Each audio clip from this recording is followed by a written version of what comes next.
जय जय शंकर, हर हर शंकर। देवाधिदेव महादेव की महती करुणा कृपा से भगवान भोलेनाथ का अभिन्न वाङ्मय स्वरूप श्रीमद् श्री शिव महापुराण के माध्यम से मानव जीवन का सर्वोत्कृष्ट पल सत्संग माँ गंगा के पावन तट पर श्री गुरुदेव एवं अन्य देवताओं की भावमयी सानिध्य में हमें सुलभ हो रहा है। हमने श्रीमद् शिव महापुराण के माहात्म्य का श्रवण किया। माहात्म्य के बाद उस प्रकार जिस विधि से श्री शिव पुराण के संपूर्ण फलश्रुति को अपने जीवन में प्राप्त किया जा सकता है, इसका भी श्रवण किया। ग्रंथ का मंगलाचरण हमने किया था। अब इस मंगलाचरण को वंदन करते हुए, स्पर्श करते हुए आगे की कथा में प्रवेश करेंगे। श्री शिव महापुराण, जैसा कि आपने महात्म्य में श्रवण किया, जो हमें इस समय महर्षि वेदव्यास जी महाराज के द्वारा प्राप्त हो रहा है, उनकी लेखनी से जो प्रसाद हमको प्राप्त हुआ, यह सप्त संहितात्मक है। इसमें 7 संहिताएं हैं। प्रथम संहिता जिसका नाम है विद्येश्वर संहिता, द्वितीय संहिता जिसका रुद्र संहिता नाम है, और इस संहिता में 4 खंड हैं, 5 खंड हैं। प्रथम खंड है सृष्टि खंड, द्वितीय है सती खंड, तृतीय है पार्वती खंड, चतुर्थ है कुमार खंड और 5वां है युद्ध खंड। ऐसे 5 खंडों में ये विभाजित है। इसको रुद्र संहिता कहते हैं। उसके पश्चात शतरुद्र संहिता, जिसमें शताधिक भोलेनाथ के अवतारों का वर्णन है। उसके बाद कोटि रुद्र संहिता, जो चौथी संहिता है, जिसमें अनंतानंत शिव अवतारों का वर्णन किया गया है। और तत्पश्चात आती है उमा संहिता, उमा के बाद कैलाश संहिता, कैलाश के बाद वायवी संहिता। वायवी संहिता उत्तरार्ध और पूर्वार्ध में वर्णित है। उसमें विविध प्रकार के योगों का वर्णन है। कैलाश संहिता में संन्यास परंपरा का सुंदर निरूपण है। उमा संहिता में भगवती के विभिन्न चरित्रों का निरूपण किया गया है।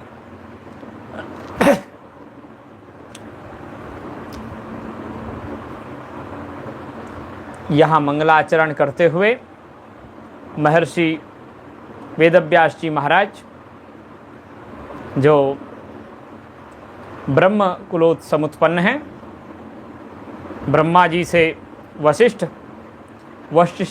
जी के पुत्र शक्ति, शक्ति के पुत्र पराशर और पराशर के पुत्र महर्षि वेदव्यास और महर्षि वेदव्यास जी के पुत्र श्री भगवान सुखदेव। तो इस प्रकार से यह क्षुण्ण श्रेष्ठ विप्र परंपरा, ब्राह्मण परंपरा है। आजकल अज्ञानी लोग विभिन्न प्रकार का भ्रम फैला रहे हैं। उन भ्रमों से अत्यंत सावधान होने की आवश्यकता है। जो हमारी भारतीय परंपरा है, ये श्रेष्ठ परंपरा है।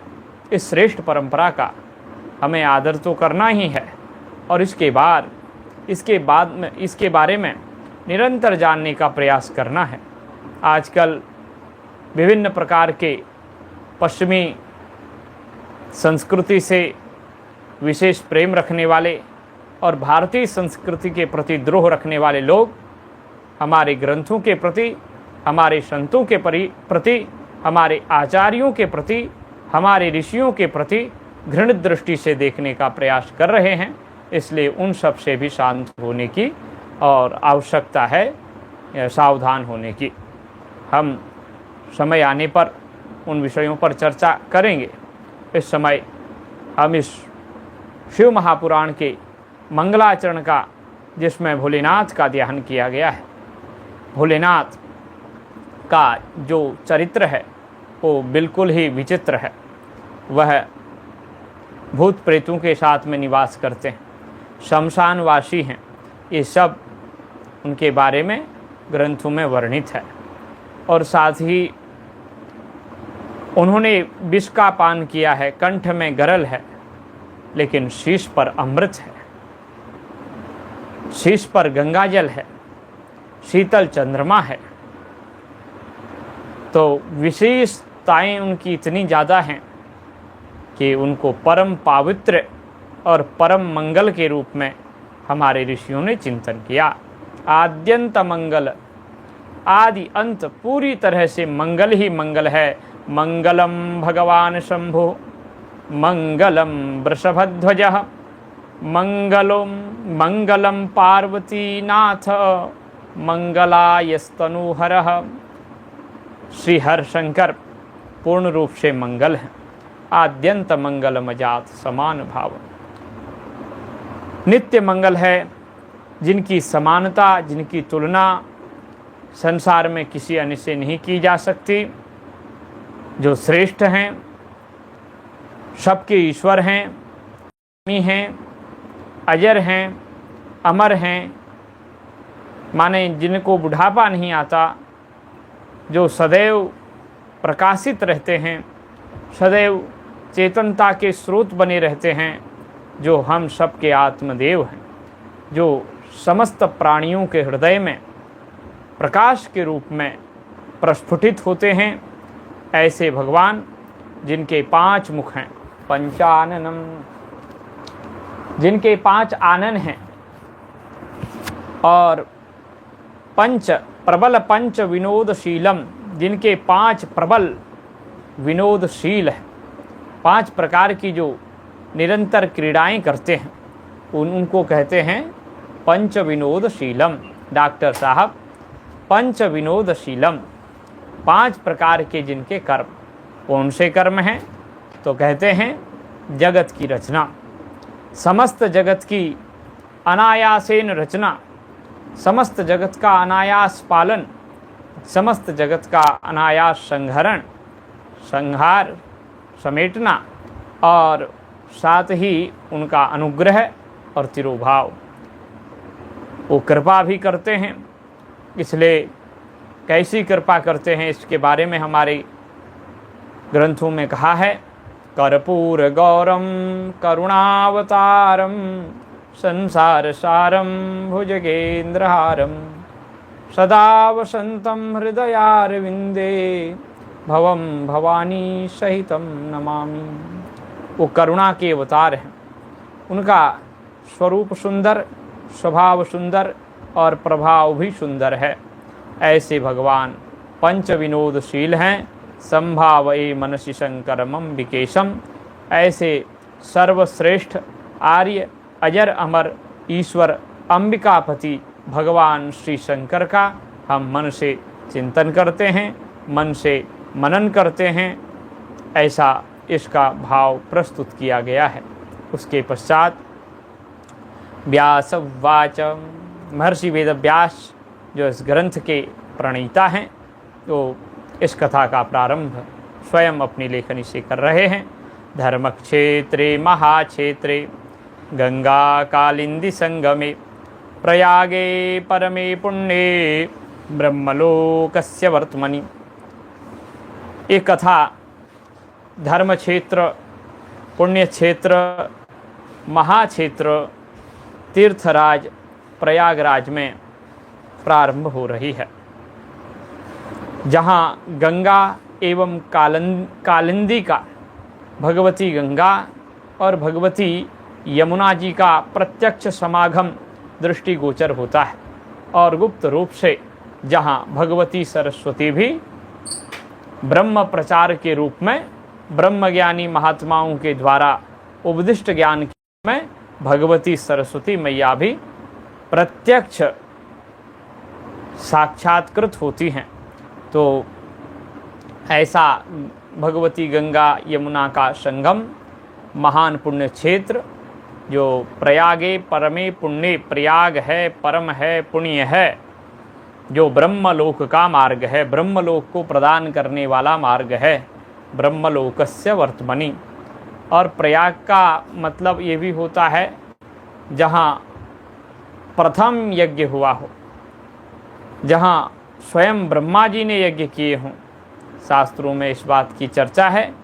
और साथ ही प्रकृष्टेन यागः, जहाँ प्रकृष्ट याग होते हों, सर्वश्रेष्ठ याग होते हों, वह प्रयाग है। ऐसे प्रयाग में जो ब्रह्मलोक को प्रदान करने वाला है, वहाँ कहते हैं मुनय संस्तात्मानः सत्यव्रत परायणाः। उस पवित्र प्रयागराज में जो लोग बड़े संयमित लोग हैं, बड़े पुण्यमान लोग हैं, ऐसे मुनि जो पुण्यमय चरित्र के हैं, दिव्य सत्य व्रत में परायण हैं, वो महातेजस्वी महाभाग ऋषिजन वहाँ यज्ञ सत्र कर रहे हैं, ज्ञान यज्ञ का सत्र किया है। तो उनके ज्ञान यज्ञ का सत्र जब वहाँ प्रारंभ हुआ तो प्रयाग की एक विशेषता है कि जब सूर्य भगवान मकर राशि में स्थित होते हैं तो उस समय सब प्रयाग की ओर आने लग जाते हैं। इसलिए कहते हैं माघ मकर गत रवि जब होई, तीर्थ पति ही आव सब कोई। तो सब लोग उस पवित्र तीर्थ का सेवन करते हैं। सूत जी महाराज भी वहाँ आए। तत्र सत्रम समाकर्ण्यम व्यास शिष्यो महामुनि आजगाम मुनिन् द्रष्टुम सूत पौराणिकोत्तम। जब पता चला तस्मिन् प्रयाग क्षेत्रे सत्रम समाकर्ण्य, उनको पता चला कि उस प्रयाग क्षेत्र में तो बड़ा सुंदर यज्ञ सत्र, ज्ञान सत्र किया जा रहा है। बड़े बड़े ऋषि अमलात्मा विमलात्मा ज्ञानीन मुनिंद्र जो हमारे पूर्व परिचित सोनकाद ऋषि हैं, वो 88,000 महात्मा वहाँ सत्संग कर रहे हैं, यज्ञ कर रहे हैं। तो श्री व्यास शिष्य महामुनि सूत जी महाराज वहाँ आए और जब उनका आगमन हुआ तो ऋषियों ने उनका स्वागत किया। आज गाम मुनि द्रष्टुम सूतो पौराणिकोत्तम।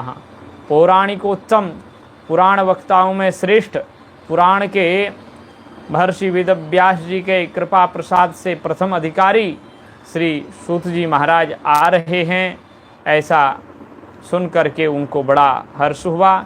तम दृष्ट्वा सूतमायांतम हर्षिता मुनयस्तदा, देख करके बड़े हर्षित हुए। चेतसासु प्रसन्नेन पूजाम चक्रुर यथा विधि, फिर उनका यथा विधि यथा सम्मान उनका पूजन किया, आदर किया और विनय से संयुक्त होकर के हाथ जोड़ करके ऋषियों ने सूत जी महाराज को व्यासपीठासीन किया और प्रसन्न होकर के सभी महात्माओं ने यथा विधि श्री सूत जी महाराज की स्तुति की। रोमहर्षण सर्वज्ञ भवान वै भाग्य गौरवात् पुराण विद्यामखिलाम व्यासात प्रत्यर्थमी इवान। और सभी ऋषियों ने कहा कि हे रोमहर्षण, आप तो बड़े सर्वज्ञ हैं, कथाओं और आपका इधर आगमन हम सबके भाग्य गौरव से हुआ है। आप संपूर्ण पुराण विद्या के ज्ञाता हैं और व्यास जी के कृपा प्रसाद से संपूर्ण पुराणों का यथार्थ ज्ञान आपको प्राप्त है। इसलिए हम आपसे प्रार्थना करते हैं कि आप उन पुराणों का जो सार है, जो रहस्य है, वो हमको भी बताने की कृपा करें। तस्मादाश्चर्यभूतानां कथानां त्वं ही भाजनम रत्नानां रुषाराणां रत्नाकर इवार्णवः। एक बहुत बढ़िया बात कही ऋषियों ने कि आप आश्चर्य स्वरूप कथाओं के भंडार हैं। कथाएं बड़ी विचित्र और आश्चर्यचकित कर देने वाली पुराणों में लिखी गई हैं। उन समस्त कथाओं की आप भाजन हैं, आप भंडार हैं, आप उनके आलय हैं। तो जैसे रत्नाकर समुद्र बड़े बड़े रत्नों का आगार होता है, उसी प्रकार आप भी समुद्र की तरह पुराणों के सागर हैं। पुराण अमृत पुराण जो है रत्न रूप में आप रूपी समुद्र में समाहित हैं। यच्च भूतम च भव्यम च यच्चान्यद् वस्तु वर्तते न त्वया विदितम किंचित त्रिशुलोकेषु विद्यते। हे सूत जी महाराज, तीनों लोकों में भूत वर्तमान और भविष्य की जो बातें हैं वो सब आप वस्तु तस्तु जानते हैं, तथा अन्य भी जो कोई वस्तु है वो सब आपसे अविदित नहीं है, सब आपको विदित है। न त्वया विदितम किंचित त्रिषु लोकेषु विद्यते। कुछ भी आपसे अविदित नहीं है, सब आपको विदित है, आप जानते हैं, और आपका दर्शन हमको हुआ। ये हमारे लिए बड़ी सौभाग्य की बात है।